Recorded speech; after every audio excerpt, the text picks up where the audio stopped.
So I was watching a spiritual channel this morning, one that I subscribe to and I watch regularly, and and the guy makes really great points, and he does like videos, AI type videos, while he narrates it, and it's pretty good stuff, way beyond my pay grade, but it's pretty cool stuff to watch.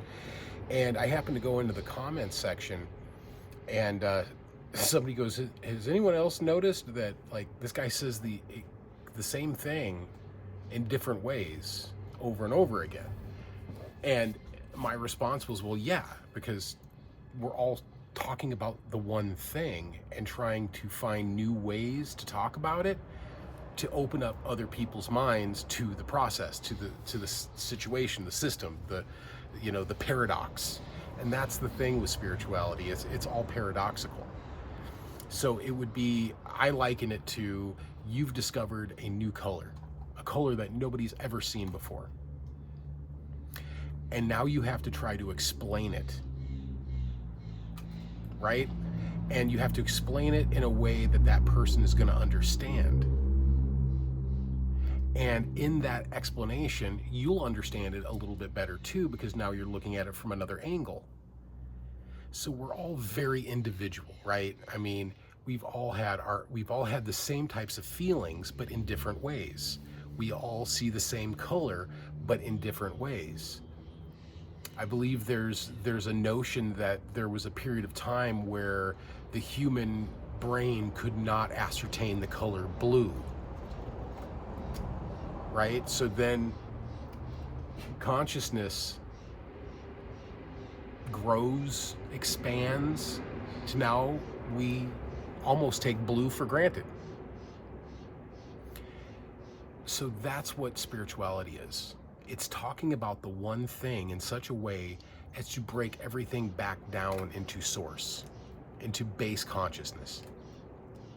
That's what is meant by you are already enlightened. You're not, but you are. You're already that which you are looking for. You're not, but you are.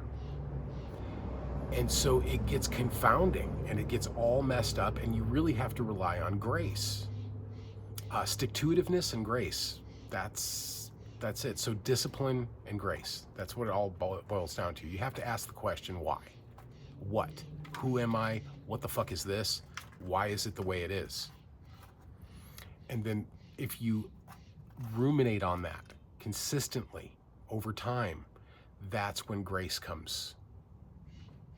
And grace will start telling you the things that you're looking for in such a paradoxical way that you will have a hard time explaining it or defining it to other people. And so in that is just this whole mess.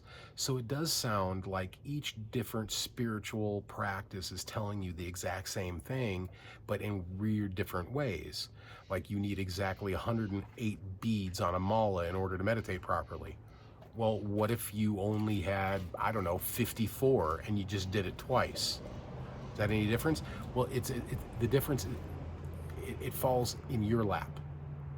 Whatever you believe is wherever you'll go. So if you believe that you're doing something wrong, then you are, by default, doing something wrong. But once you realize that thing that you were doing wrong really wasn't wrong, I remember early on, 20 years ago when I started meditating, well, 30 years ago now, when I started meditating, I was like, man, I'm doing this wrong. Well, and of course I was, because I was convinced I was doing it wrong. And man, I just can't get my mind to shut up. Well, of course, because you don't believe you can. And try to explain that to just any person on the street or whatever, that like whatever you believe is the direction you will go, and that's the results that you will have.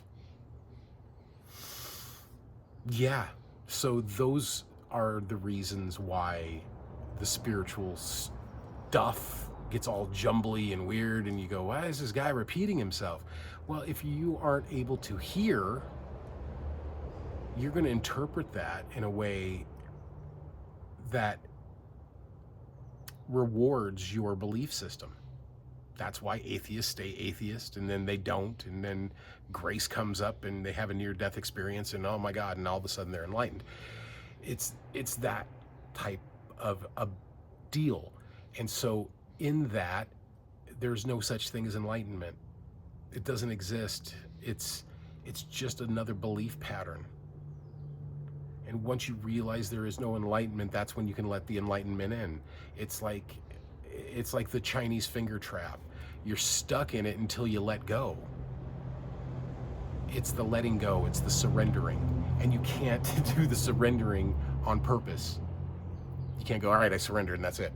It's a process, and it's all full of grace. Working towards a goal and allowing things to fall away naturally. It's like we are statues covered in bird shit, and we have to wait until somebody comes along and washes it off. But the first trick is to realize you're covered in bird shit. Most people don't do that. I mean, the mass majority of civilization doesn't question itself. They just keep taking on more and more, trying to get down to less and less. I've spoken about being a victim or victimhood, and how you can get stuck in that and live that way, and that becomes your normal. Whatever you gravitate towards, whatever you allow yourself to endure, that's why you have arguments with your better half, right?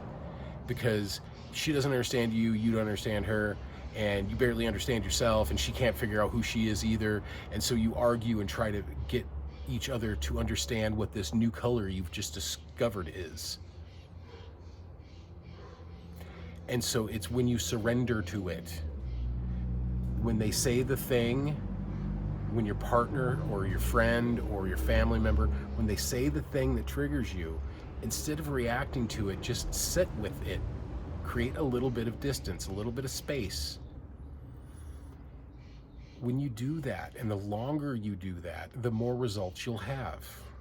When you don't just knee-jerk react in anger to a situation, and you catch yourself before it happens, that's where grace is at. That's where magic occurs.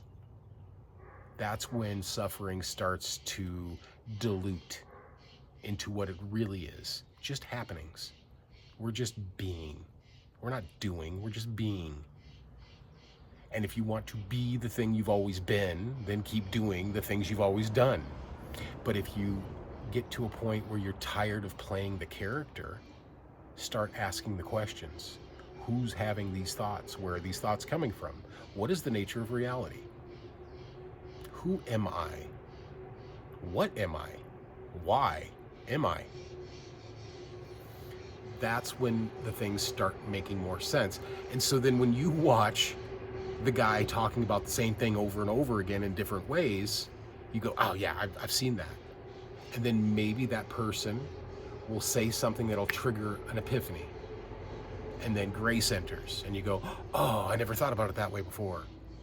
So life keeps giving us the same lesson over and over until we learn from that lesson. Lessons, tests, and gifts, man. And those are all interchangeable. Tests can be lessons. Gifts can be tests. Lessons can be gifts, right? Because it's paradoxical. It's all the same thing. It's not trying to elude at being anything other. You are just absolute consciousness trying to realize itself through a human form.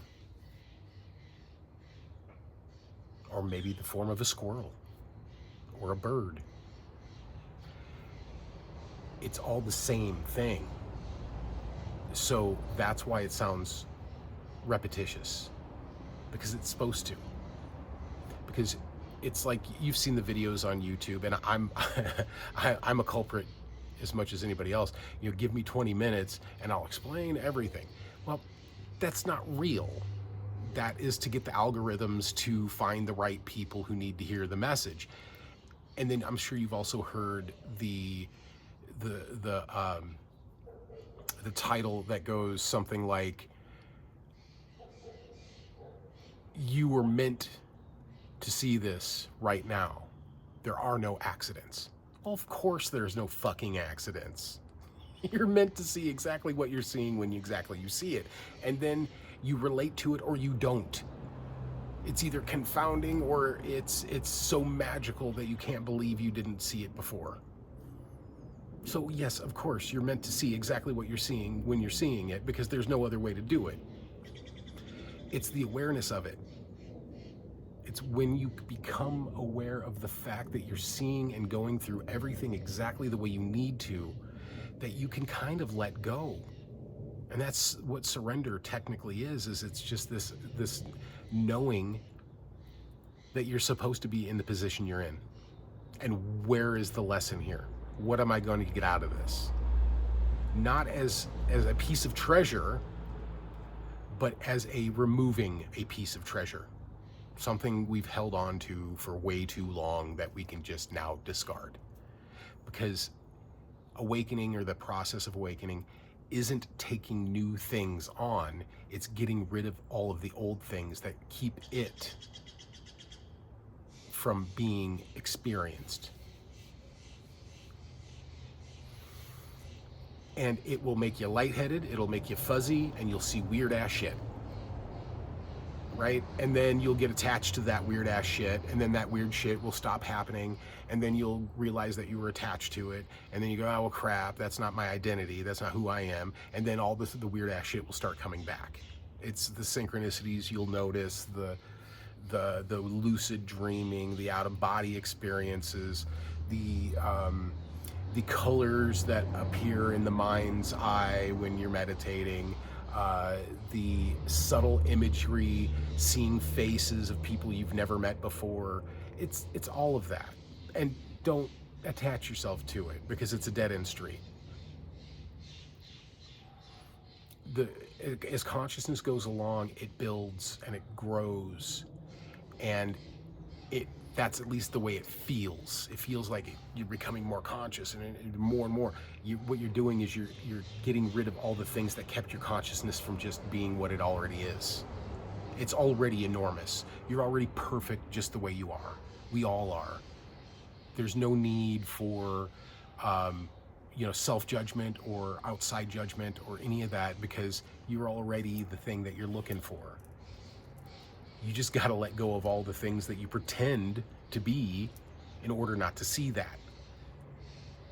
So yes, when you start watching spiritual videos and stuff, and you're called to that, it's going to sound very repetitious.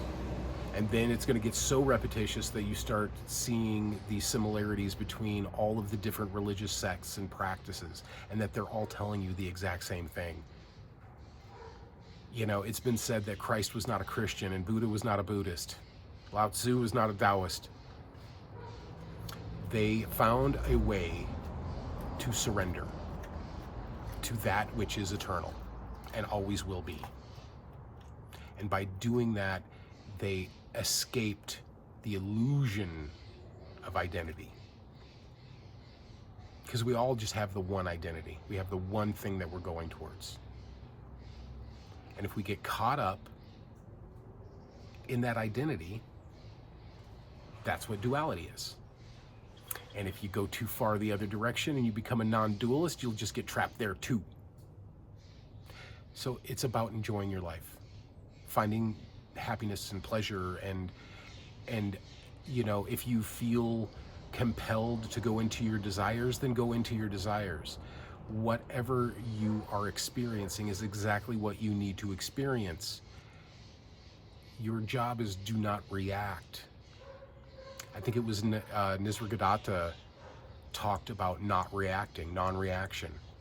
Like whatever happens in your life, good, bad, indifferent, just don't react to it, and that will open you up in ways that you can't imagine. Like you find out that your partner never loved you, and they break up with you, and it's just confounding, and it's scary, and you're like, oh my God, they don't love me. Well, Yeah, of course they don't. None of us really know what true love is.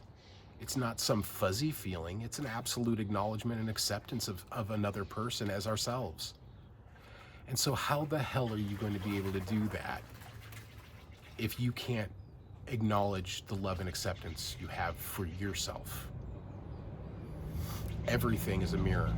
Everything is pointing back. When you judge somebody, you're judging yourself too, because there's something in there that you haven't forgiven yourself for. Forgiveness is part of the process. You did the best you could with what you had at the moment. That's what really all of us are doing, whether we're aware of it or not. I mean, and just know, I mean, there's just some people that aren't meant to be in your life for very long. Or there's some people that are meant to be in your life for most of it and then just disappear like they were never there. And it's to open your fucking heart. It's to break that shit wide open.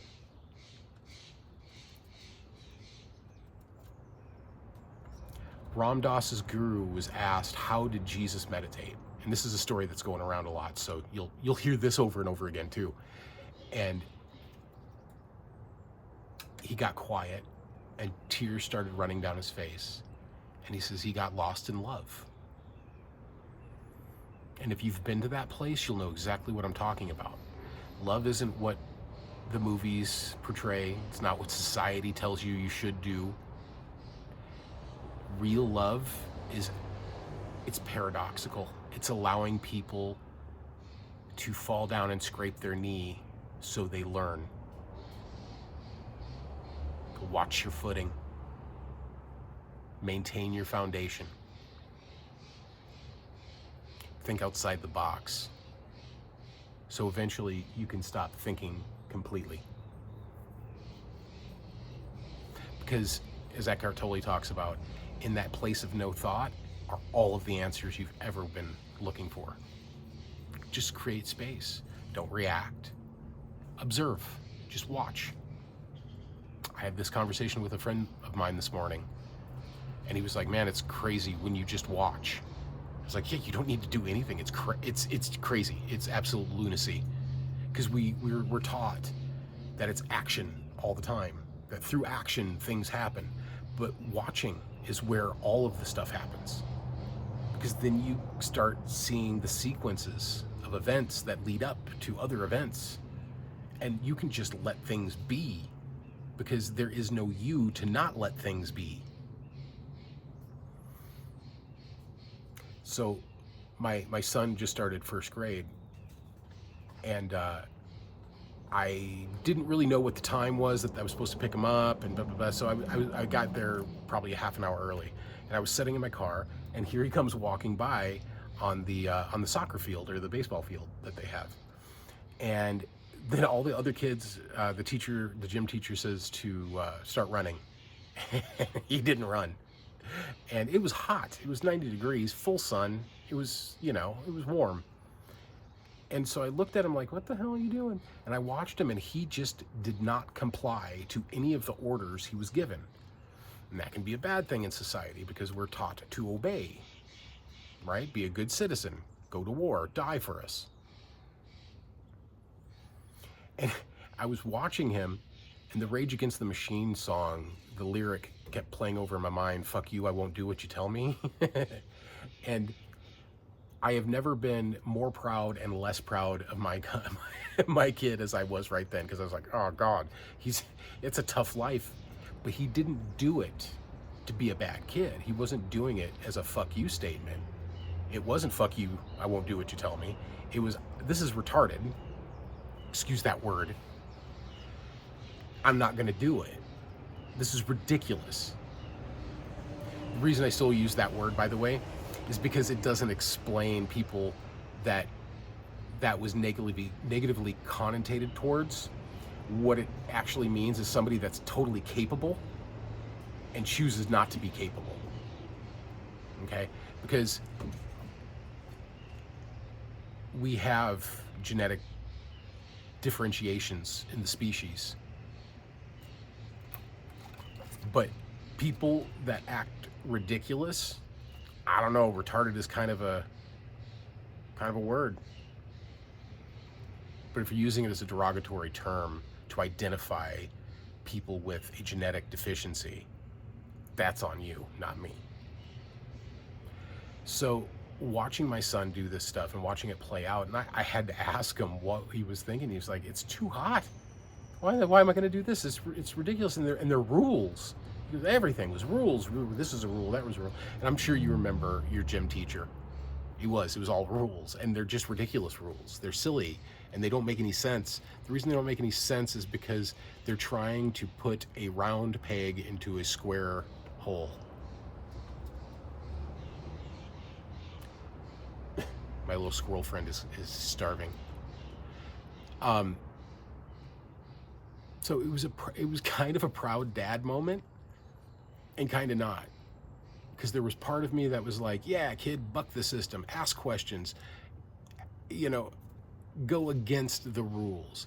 But another part of me was, God, I also want you to be happy too. And I don't want you to get picked on by adults because they tell you to do something and you refuse. All right, dude, I'm coming.